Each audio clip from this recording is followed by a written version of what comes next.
কিছু মানুষের কথা বাপের বাড়িতে আসলেই নাকি আমি হাতির চার পা দেখি।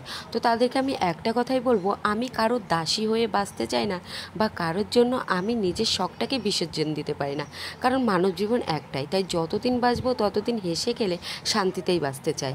তো যাই হোক, যেহেতু অনেক কিছু কারণে সেই সমস্ত শখগুলো আমি পূরণ করতে পারি না, তাই যখন আমি বাপের বাড়িতে আসি, সত্যি কথা বলতে তখন আমার যখন যা ইচ্ছা হয় তখন আমি তাই করি। আর আমার রইলো বাকি আমার মা বাবা।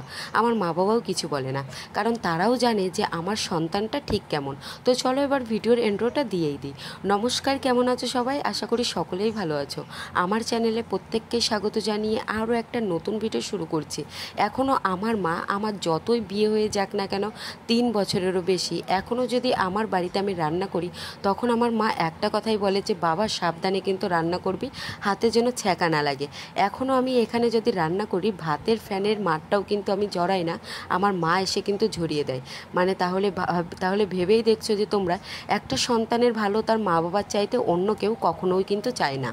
এদিকে আমার মা সকালবেলা উঠোন লেপছিল, তো অনেক ভোরবেলায়। আর আজকে আমাদের যাওয়ার কথা ছিল একটা জায়গায় ঘুরতে। ঘুরতে বলতে সিনেমা হল, তার সঙ্গে একটা আমরা পার্কেও যাব। তো সেই বিষয় নিয়ে আমাদের গতকাল আলোচনা হয়ে গিয়েছিল। তাই সেই মতে আমরা তাড়াতাড়ি করেই ঘুম থেকে উঠেছি, যেহেতু আমাদের গ্রাম থেকে অনেকটা দূরেই যেতে হবে। তাই একটু সকালবেলায় ঘুম থেকে উঠেছি, ফোনেও অ্যালার্ম দিয়ে রেখেছিলাম। তার সঙ্গে সঙ্গে দাদাকেও ফোন করে রেখে দিয়েছি, মানে যে টোটোই করে যাব। তো মা দিকে উঠোনটা লেপে নিচ্ছিল, আর অন্যদিকে এই তো আমি রান্নাটা সেরে নিচ্ছি। আজকে আমি রান্না করছি পনির। তো পনিরটা বেশ ভালো করে ভেজে নিলাম। আর এদিকে এই তো মশলাগুলো বেশ ভালো করে কষিয়ে নিয়েছি। তার মধ্যে যেহেতু টমেটো ছিল না, তাই একটু টমেটো সস দিয়ে নিলাম। এবার বেশ ভালো করে আলুটা আমি কষিয়ে নিয়েছি, ভেজেই কষালাম। তারপরে এই তো পনিরগুলো দিয়ে ঝটপট করে রান্নাটা সেরে নিলাম। যেহেতু অনেক দূরের রাস্তা, তাই কিছু গরম ভাত খেয়েই কিন্তু বেরোবো। খাওয়া দাওয়া করার পরে ভিডিওটি কন্টিনিউ স্টার্ট করতে পারলাম না, তো ট্রেনে বসে ভিডিওটি আবার স্টার্ট করলাম।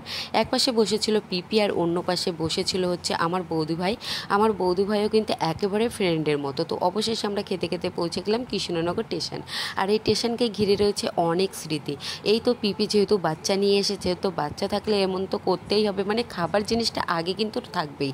তো এখানে যে বস্ত্র বাজার, বেশিরভাগ কিন্তু আমরা কৃষ্ণনগরে বস্ত্র বাজারটাই কিন্তু আসি। অবশ্যই আমি বাড়ি থাকতে থাকতে বস্ত্রবাজারের ভিডিও কিন্তু তোমাদেরকে দেবো, কারণ এখানে জামা প্যান্টের দাম এত পরিমাণে কম যে না হলে কেউ বুঝতেই পারবে না। তো কোন জায়গায় যাচ্ছি আমরা সেটা তো তোমাদেরকে বলাই হলো না। তো চলো তোমাদেরকে এবার বলেই দিই যে আমরা কোথায় যাচ্ছি। এখন আমরা এই তো টোটোই করে সোজা যাব হচ্ছে সিনেমা হল। আমরা বানিয়া তার সঙ্গে কৃষ্ণনগর সিনেমা হলে গিয়েছি, শুধু দেখার মধ্যে রানাঘাট সিনেমা হলে যাইনি। তাই আমাদের একটু ইচ্ছা ছিল, পুজোর আগে থেকেই কিন্তু আমরা আলোচনা করেই নিয়েছিলাম এবার বাড়িতে গিয়ে পুজোর পরে আমরা সিনেমা হলে যাব। তো আমাদের কিন্তু আরও অনেকজনের আসার কথা ছিল, তারা কারণবশত আসেনি। তাদেরকে বাদ দিয়ে সোজা চলে আসলাম সিনেমা হলে। আর একটা কথা, কি সিনেমা চলছে সেটার নাম তোমাদেরকে বলতে পারবো না, কারণ আমি নিজেও জানি না যে এই সিনেমাটার নাম কি। তো চলো সিনেমা দেখতে দেখতে তোমাদেরকে কিছু কথা শেয়ার করি। এখনও আমাদের সমাজ যতই এগিয়ে থাকুক না কেন, তবুও কিন্তু ছেলে মেয়েকে আলাদা চোখেই দেখে। যতই কথাই বলুক না কেন, ছেলে মেয়েদেরকে সমান চোখে দেখে। এখনও আমাদের সমাজ সেই 1990 সালে 2000 সালের আগেই কিন্তু পড়ে রয়েছে। এখনও আমাদের চারপাশে লক্ষ্য করলে দেখা যায় কিছু কিছু ফ্যামিলিতে যদি প্রথম সন্তান কন্যা সন্তান হয়, তাহলে সেই সমস্ত বাড়ির মানুষদের মুখের দিকে আর তাকানো যায় না। আবার যদি হয় পরপর 2-3টে মেয়ে, তাহলে তো আর কোনো কথাই হবে না। কেন তাহলে তোমরা কন্যা সন্তান বলে এতটা অবজ্ঞা করো? এখনও যদি তোমরা প্রত্যেকটা স্টেজে ভাষণ দাও যে ছেলে মেয়েদেরকে তোমরা সমান চোখে দেখো, তাহলে কোথায় তোমরা সমান চোখে দেখো? যদি সমান চোখে যদি দেখতো, তাহলে কিন্তু এখনও আমাদের সমাজে নারীরা এতটা অপমানিত হতো না। তাহলে রাত বিরাত তারা চলাফেরা করতে পারতো, তারা কোথাও কিন্তু সেভ নয়। এই কথাগুলোই যখন আমি বলবো, তখন কিছু পাবলিক এসে আমার কমেন্টে উল্টোপাল্টা গালিগালাজ করে। আমার কথা হলো একটাই, যদি তোমরা ছেলে মেয়েদেরকে সমান চোখেই দেখো, তাহলে কেন এত পিছিয়ে? কেন একটা মেয়ে রাত হলে বাইরে বেরোতে পারে না? কেন তারা সঠিকভাবে বাড়িতে ফিরতে পারে না? কেন তারা সেভ নয়? এই প্রশ্নটার উত্তরটা তোমরা একটু কমেন্টে এসে দিয়ে যেও। পার্কে আমরা এসেছি, আর পার্কটা এত সুন্দর ছিল, আর এখানে ভীষণ নিরিবিলি জায়গা। তো এখানে আসলে মনটা সত্যি তোমাদের ভালো হয়ে যাবে। আর অনেক দিন ধরে যেহেতু আমাদের আসার কথা ছিল, তাই আমরা চলে আসলাম। এখানে এসে প্রচুর পরিমাণে রিল ভিডিও, তার সঙ্গে ফটোশ্যুটও করলাম। আর এখানে কিন্তু চারপাশে ছিল হচ্ছে কাপলরা, যারা বসে বসে ছিল আর কি। তো এই সমস্ত কিছু দেখতেও বেশ ভালোই লেগেছে। তো যাই হোক, আর আমরা তো প্রচুর মজা করেছি। মানে এরকম সিঙ্গেল জয় সব থেকে বেটার অপশান। তো দেখো মুখের হাসি দেখেই তোমরা বুঝতে পারছো কতটা মজা করেছি। বাড়ি থেকে যখনই বেরিয়েছি 2-3 ঘন্টা যখনই হয়েছে তখনই বাড়ি থেকে ফোনের পর ফোন আসছে কখন বাড়িতে আসবি। মানে ভাবা যায় কি বলবো, মনে হয় যে এখনও আমরা সেই ছোটোই রয়েছি। এই তো এখানে একটু ঘোরাফেরা করছিলাম, ভাবলাম যে এখান থেকে যে 3টে ট্রেনটা রয়েছে সেই ট্রেনটা ধরে আমরা বাড়িতে যাব। আমার কাছে সিনেমা হলের থেকে এই পার্কটাই সব থেকে বেশি ভালো লেগেছে। আর রানাঘাটের সিনেমা হলের থেকে আমার মনে হয় কৃষ্ণনগরের সিনেমা হল যথেষ্ট ভালো। আমার এটাই মনে হয়েছে, আমি এখানে এসে এতটুকুই বুঝতে পারলাম।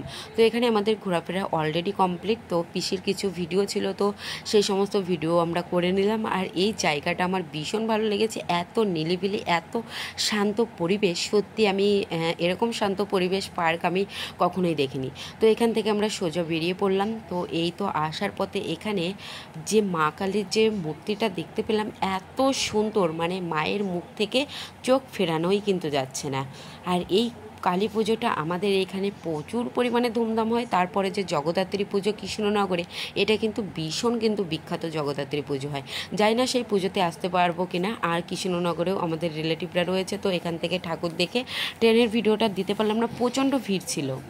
বাড়ি থেকে আসার সময় ভাই আমাকে বারবার করে বলে দিয়েছিল বাড়ি আসার সময় যেন ভাইয়ের জন্য বিরিয়ানি আনি।